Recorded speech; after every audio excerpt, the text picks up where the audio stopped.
No matter what situation we're in, all of us wake up each day with a limited quantity of hours. It is within our power to decide whether we want to pursue our dreams and aspirations. Of 24 hours in a day, we spend about 8 hours sleeping and about another 8 either working a 9 to 5 or in school. I want you guys to do me a favor. In your phones, go to settings and then screen time.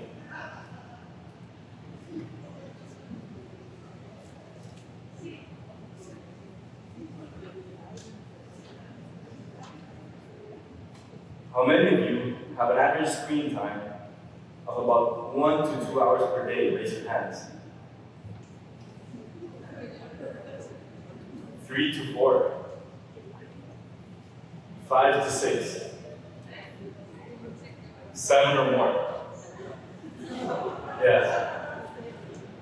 The average screen time for kids ages 8 to 18 is about 7.5 hours per day. That's it. Your day is almost over. The 24 hours about to be complete. I'm standing here tonight with one goal in mind: to urge you to break this vicious cycle, to show you how powerful a 1 hour a day dedicated to your aspirations can be, and how much of an impact it can have on your future. While doing the research to speak in front of you today, I found the interaction between this man, Warren Buffett, and his pilot.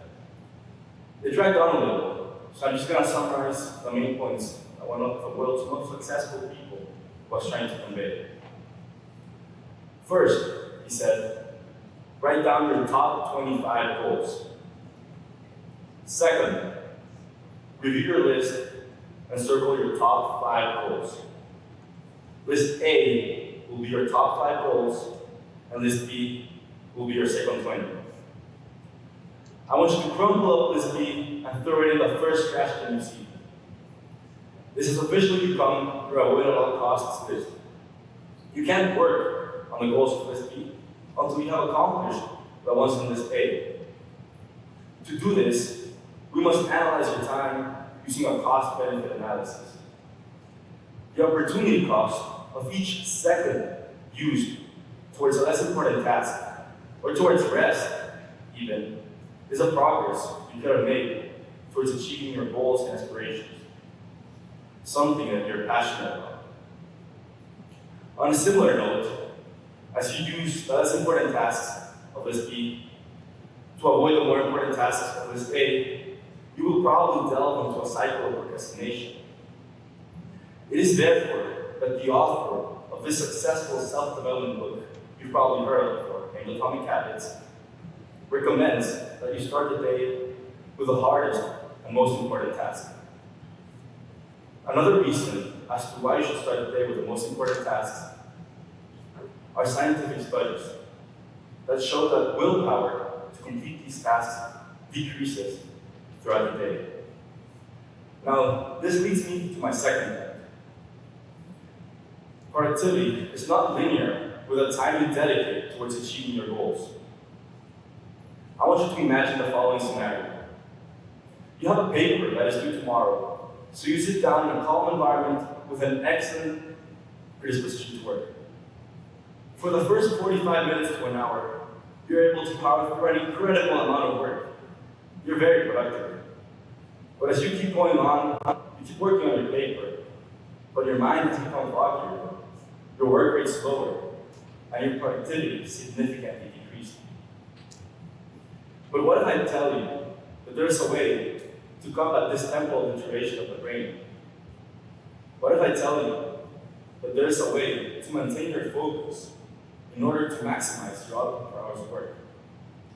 Well, all of you are probably wondering by now why there's a tomato in a presentation about productivity.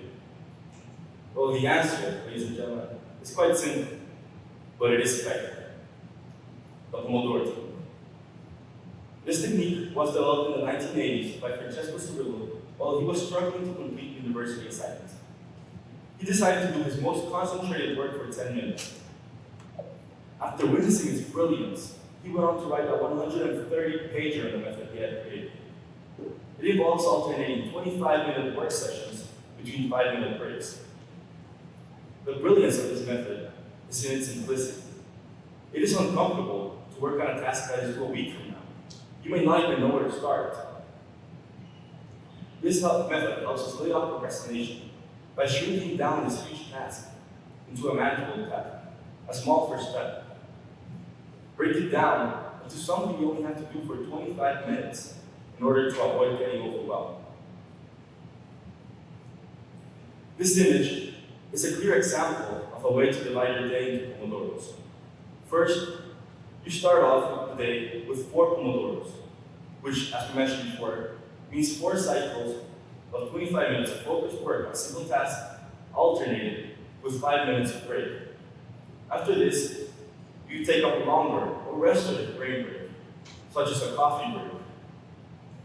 Ideally, your brain will be feeling refreshed and ready for more afterwards. So you go back into a cycle of 4 pomodoros and then a lunch break. You will continue this day until you have accomplished what you had in mind for the day. Writing, or even having a clear picture of what you want to accomplish by the end of the day, is crucial to maximize productivity. Because this will allow you to create an agenda of what you need to do and how much time to dedicate to each. It is also important to have this agenda, as unexpected tasks probably will come up throughout the day that will distract you from the goals you had in mind at first. This brings me to my third point. Unfinished tasks often create tension and stress inside the human brain. So starting with the most important tasks will help you avoid any unnecessary stress that may come when you have to work for a deadline that is due the next day. There's a sweet spot of pressure that you need to find in order to maximize your performance, which is expressed in the following chart. The x-axis of this chart illustrates the pressure with a range from low, moderate, high, and then very high. Well, the y-axis of this chart illustrates the performance from a range from low to high. At first, you can see that performance increases with each increase in pressure, forming the bore-out, comfort, and stretch zones. After the stretch zone, performance begins to decrease with each increase in pressure, forming the strain and burnout points, which you most definitely want to avoid. Finding the exact amount of pressure that you need to give yourself in order to maximize your performance is complicated and different for each one of us. It is therefore that my advice to you is that you experiment with this to find out. Completing tasks is also shown to increase your overall satisfaction and happiness. The positive impacts that this will have in your life are demonstrated in the following graph collected by Our World in Data. This graph, collected in 2020, demonstrates a strong positive correlation between life satisfaction and life expectancy. In other words, a country with a higher average life satisfaction is more likely to have a higher average life expectancy. Throughout these past few minutes, I've given you several ways by which to improve your productivity. In truth, the key to everything is found by taking a step, or several steps back, and asking yourself, who am I? Where do I want to go? What version of myself do I want to be? It is only after you have this clear that you will be able to be productive and work hard in all the things that you're passionate about. It is only then and there that you will be truly productive. Thank you.